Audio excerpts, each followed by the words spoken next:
Alrighty, how's it going, guys? I told you I was going to be going back into the 670. Um, let's see here. Not that it wasn't running bad. Very, very strong saw. Pretty happy with it. With no base gasket and after all my machine work, that's what my squish was, which is 15 thousandths. I ordered what I thought was supposed to be the thin base gasket. Turns out this base gasket's 20 thousandths thick. I imagine it's going to compress a few thousandths when I tighten the jug down. So that's probably going to give me about 32 to 33 thousandths squish by throwing that in there. That's a little more than I wanted. I wanted 25 to 30, but for what I intend on doing with this saw, I think we'll be fine. Let's see. I think these go on this way. What's it look like on here?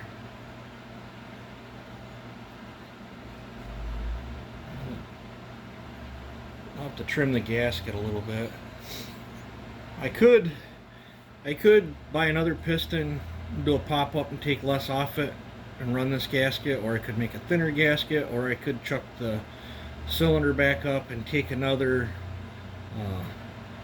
10 thousandths pass off the cylinder.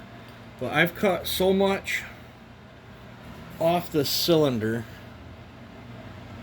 Can you see the words right here?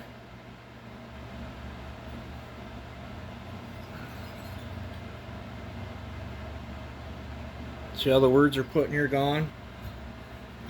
I took the cylinder off the other 670. See how the words are there? Look at the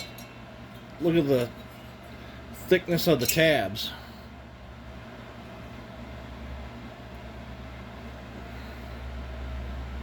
Yeah, I did a ton of machine work to this thing.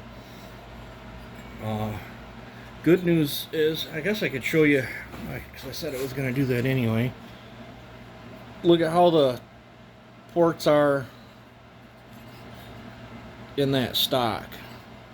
And I'm glad I didn't roll that other saw over much, or run it much. Check this out. See if I can catch it on camera. See that crap coming out? That saw, the bearings are bad.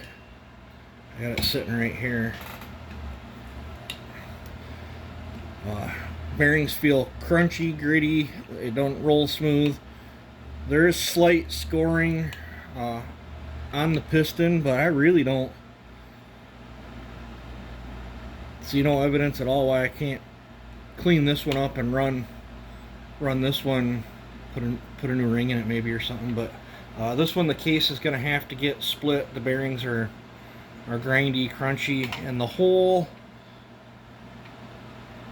inside of this case is just filled with crap, and I can see corrosion between the bearing pocket and stuff there. So this saw is going to have to be split. I was going to send this out to another porter and have it done, but I think I'll end up building this one too. I really am enjoying that one, so I'll probably build this one, but we'll go a different route on this build versus what I did to that one, so we can have two different builds to compare from and get an idea, see what we'll like better or not like. So let's stuff that back in the box. I do got parts coming for it. I don't know when they'll be here. You can see the difference in the exhaust. You can see my intake and my stock one here. I was torn when I was doing this one, almost of not. I think this particular design of saw, the way that everything's a flat into it, I think this saw would like an oval shaped intake better than the mouse ears or the long or step or whatever you guys want to call it. I am currently contemplating on roughing that up with some 40 grit, degreasing it, and putting some wax paper in here and sliding the piston in, and filling the mouse ears in with JB Weld.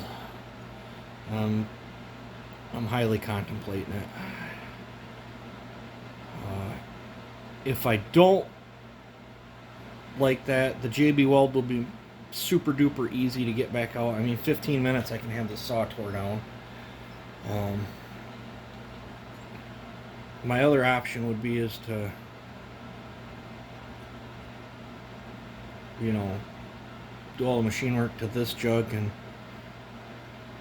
start over.